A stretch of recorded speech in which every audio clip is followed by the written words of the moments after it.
আসসালামু আলাইকুম। চতুর্থ শ্রেণীর প্রিয় শিক্ষার্থীরা, তোমাদের নতুন বই ২০২৬ তোমাদের বাংলাদেশ ও বিশ্ব পরিচয় যে বইটা দেওয়া হয়েছে, বইয়ের তোমাদের ৮ নম্বর পৃষ্ঠা দেখো। ৮ নম্বর পৃষ্ঠায় অনুশীলনী তোমাদের প্রশ্নগুলো দেওয়া আছে। তো এই প্রশ্নগুলো হচ্ছে তোমাদের সমাধান দিব, ঠিক আছে?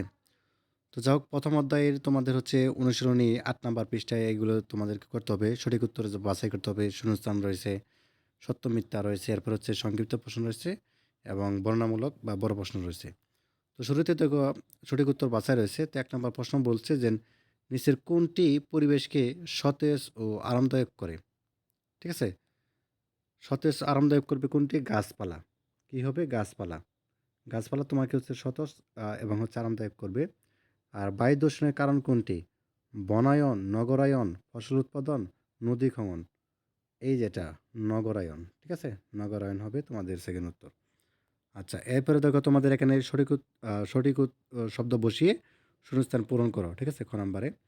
তো ১ নাম্বার যেটি বলছে, প্রাকৃতিক জ্বালানির মজুত দেশ নয়, অফুরন্ত নয়। তাই না? আচ্ছা, যা হোক, এগুলো হচ্ছে আনসারগুলো তোমাদেরকে এখন দেখাই আমি।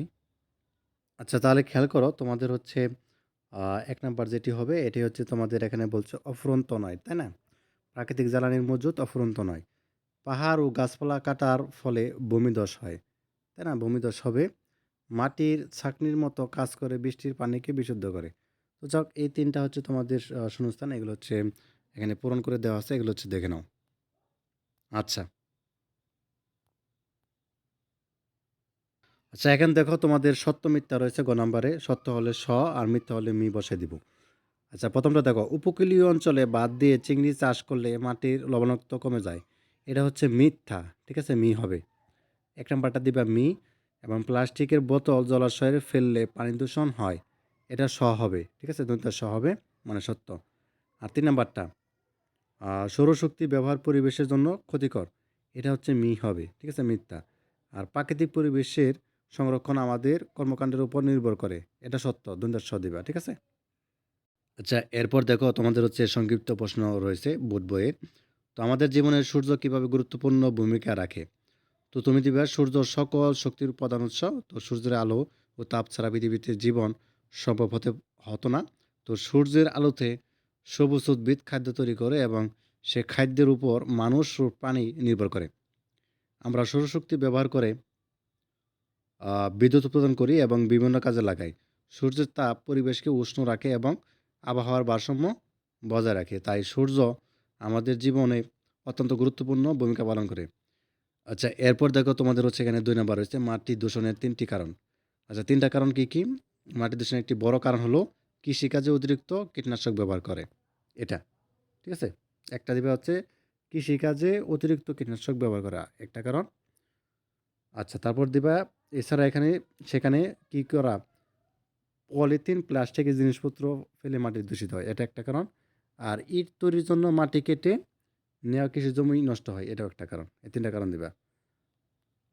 আচ্ছা, এরপর দেখো ৩ নাম্বার হচ্ছে বন ধ্বংসের ৩ টা কারণ। কী কারণে বন ধ্বংস হয়? তো তুমি দিবা হচ্ছে জনসংখ্যা বৃদ্ধির ফলে বসবাসের জন্য বাড়িঘর নির্মাণ করে, ঠিক আছে? বন ধ্বংস করে, একটা কারণ। আর আবাসপত্র, অর্থাৎ আমরা যখন আবাসপত্র যখন জিনিসপাতি বানাই, তাই না? আলমারি বা হচ্ছে চেয়ার টেবিল এগুলো বানাই, বন ধ্বংস করে। আর জ্বালানি আমরা কী করি? কাঠ কেটে দেন হচ্ছে জ্বালানি ব্যবহার করি বা ফার্নিচার তৈরি করি, এটাও একটা কারণ। আচ্ছা। আচ্ছা, এখন হচ্ছে বর্ণনামূলক প্রশ্ন, অর্থাৎ বড় প্রশ্ন যেগুলা। তো প্রাকৃতিক ও সামাজিক পরিবেশের কীভাবে একে অপরের উপর নির্ভরশীল?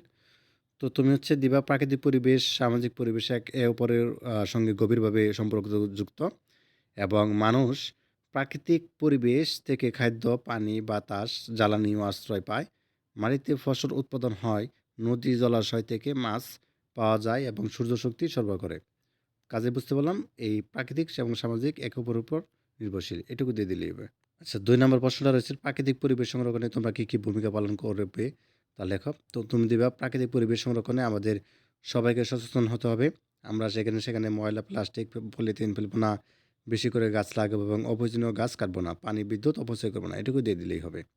তো চাইলে তুমি আরেকটু দিতে পারো। ধন্যবাদ সবাইকে। ইতিমধ্যে তোমাদের বাংলা, ইংরেজি, ঠিক আছে? বা গণিত বিষয় সমাধান দেওয়া আছে চ্যানেলে। আর জাহিদুল স্কুল চ্যানেল লিখলেই চলে আসবে। ধন্যবাদ সবাইকে।